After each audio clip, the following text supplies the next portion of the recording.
Alright, hello YouTube and everyone. It's been a while since I've done a food review, even though I've actually eaten plenty of new foods I should have shared. It's just been really busy and hectic lately. So I'm trying, I think this is Canadian. I'm not going to bother Googling it, but it's called Tony's Chocolonely Countdown Calendar.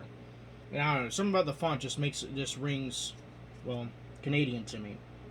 It might be because I watch too much JJ McCullough. I don't really know. But anyway, this is what I'm eating. Just my camera's not adjusting for you. I think it was about to. At either rate, so this is sea salt milk caramel, and I'm gonna try this. So it's in English. I'm just trying to kind of figure out if I'm right about Canada. I don't know why, but the font just feels really Canadian to me, as well as the packaging and everything else, and the consideration, the way they made a Chinese version of it. That kind of consideration, just everything just points to it just seeming really Canadian to me.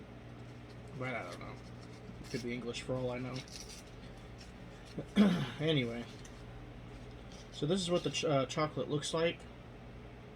An unbroken chain. I have no idea anything what this is about. Sorry, a broken chain.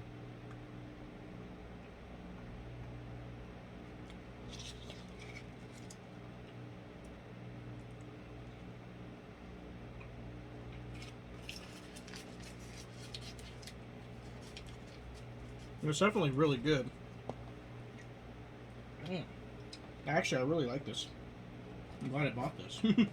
But just say day one is the best, so I don't know if some of the flavors are worse. You'll probably run into some flavors you don't like, I guess. But yeah, this is the advent calendar, and I just ripped out number one right here. So I got all these other more days to go, as well as here's the English instructions on how to, deal with this thing. So as it says right here, the first is always the best. Tear open. It's hard to read. Yeah, you can read it though. So that's. I hope you can read it. I don't really know. Let me read it from here. Tear open window one and enjoy your very first Christmas Tiny. So yes, this was my very first Christmas Tiny Tonys, and I don't see any flag or country here. They've also taped over what might have contained that.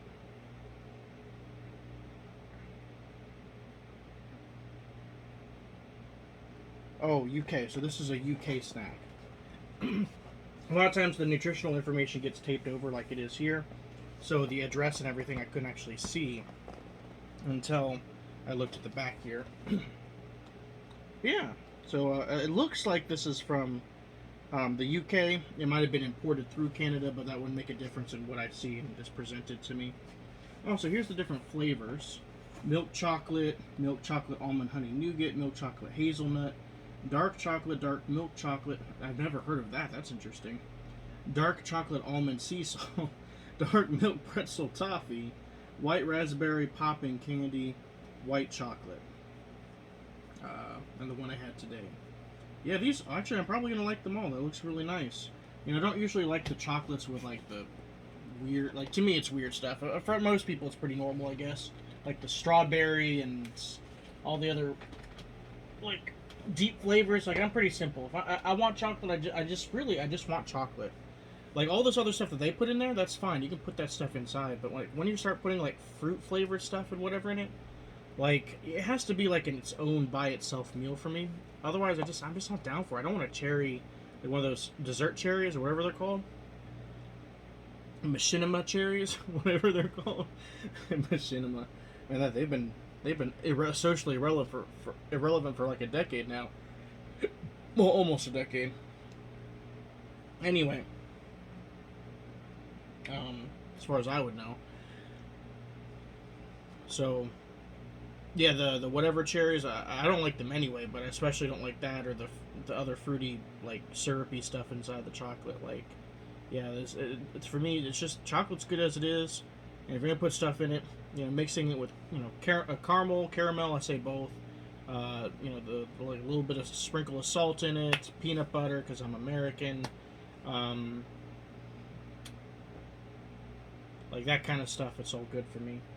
I've also, this is actually a double feature. I didn't mention that till now. But I also bought this, and I have no idea what this is. Fruit. It says fruit tips. Hey, Jolly. Oh, black jelly? So it says mixed fruit pastilles.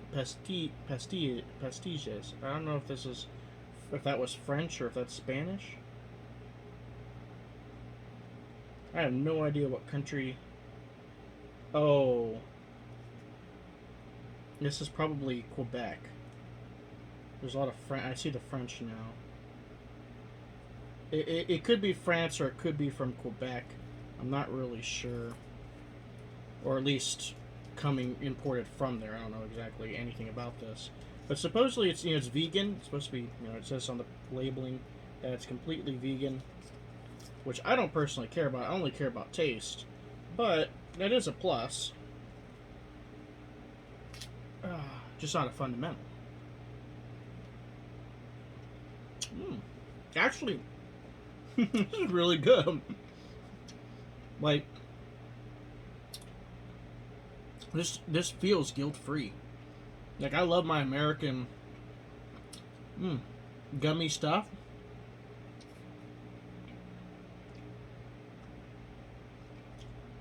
Like, I don't know how much percent is real fruit, but that's really good.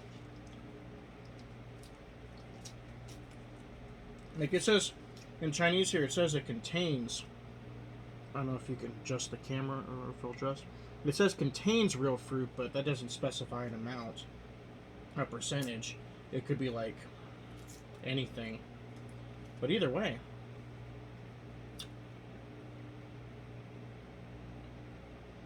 it's like, I wouldn't say, it's definitely not strong like American candy. It's definitely softer in flavor profile. Very similar to an American pastry of similar kind as far as taste and chewiness, but I feel like this just feels like higher quality to me. I don't know what it is. Like, the chewiness is not too chewy. Like, it feels like it halfway melts in your mouth, but halfway stays there so you can actually, like, suck on it or chew it a little bit. The flavor's not strong, but it definitely tastes like there's some real fruit in here for sure. This outside coating is like, I don't know what this outside coating is, but it tastes like it's, I guess, a sugar maybe. I don't know. It tastes really good. Yeah. I think this is the kind of thing I'd especially like to have. Wait, how much? I have 2 minutes on my counter left. I'm gonna mix this with some Monster Energy drink. Like, while I'm chewing, I'm gonna drink that. I love mixing like suckable candy with like some kind of drink. I love doing that. And of course, then I bought M&M's. Just saying. I recommend trying this. I really do recommend trying this. This is pretty good. But yeah. Well, this was a satisfying trip to the store. I don't know, you just can't top that. Well, I mean, I bought some books yesterday, so showing some things I got recently.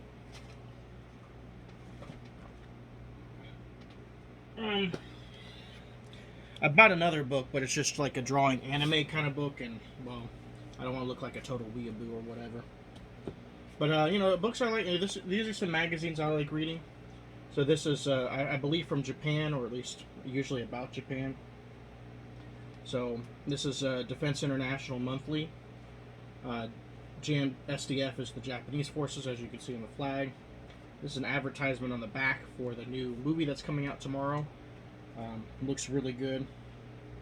Inside advertisements for backpacks and stuff. Inside, of course, you'll find like details about different kinds of military updates. Planes that are getting retired, planes that are like in service, and all kinds of other. There's an ad right there, actually.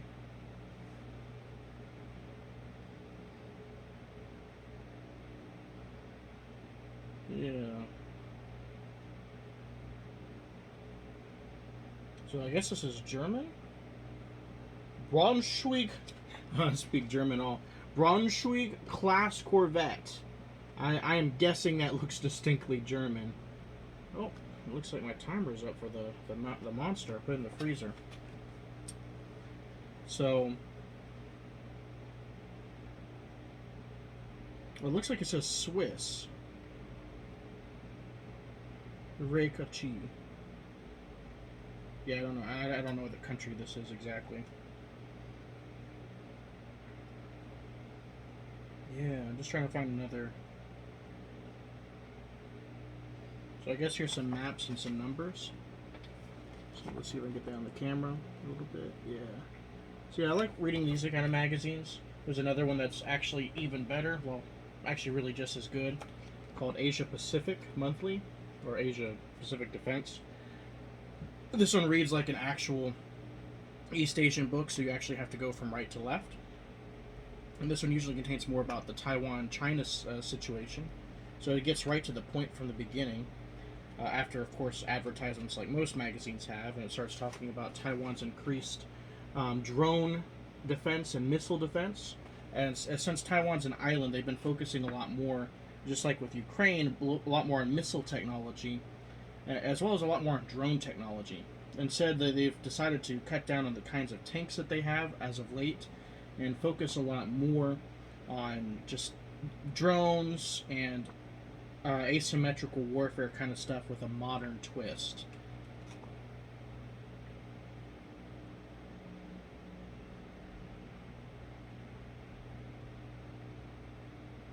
So, right here it's talking about China's military, Dai.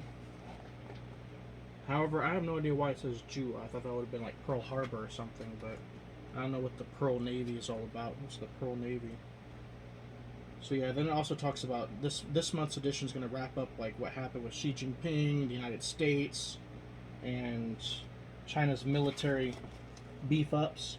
So I'm really excited to start reading this magazine personally. Get into reading that. And fitting the theme, this one's also a military magazine, or a book actually. This is a book. And really I just got this because I like the form of this kind of book. I have a few other books like it on the subject of military stuff, and so while all this stuff is like not super important to me, I just like the way that they make these books. There's very condensed information. The art is good to me. You know, I like the art. I like the font. I like the design that they put into this. Like, it's really definitely thought out and designed, but it's all compact too. So you get really like a very limited amount of information, but they do try to make sure they stretch what they can as much as possible, and also use appealing pictures. Like, I know I'm an adult, but I definitely, and I've been reading, you know, university level books ever since I was in 5th grade, 6th grade, and I still just love books with pictures in them. I mean, it doesn't matter. Hands down, it's the coolest. Like, look how much light dynamics they have in this one image right here. Like, there's a lot of shadowing. So yeah, I mean, that's just cool to me, how much effort they put into this. And there's a lot of books that are like that. So I like the art. I like the graphic design that's put into this. I like the format. Oh, wait a second. Hey! They have some military terms here, one of which is gung-ho, which in English is rarely used nowadays, but that's funny that they put this in here. What do they actually say for gung-ho? Oh, so this is apparently gung-ho is what the Chinese mainland military says, which makes sense because in English we say gung-ho, at least rarely nowadays, but it actually came from when the United States was working closely against the Imperial Japanese with both the communists and Chiang Kai-shek's men, but probably came from the communist side, of course, as in gung-ho is actually similar to the Mandarin gong-he, which means in this case to everyone coming together to work together, which is much more said a lot, very often, amongst the communist forces. So that's how we got gung-ho in English. English really is a language of, well, languages, you could say.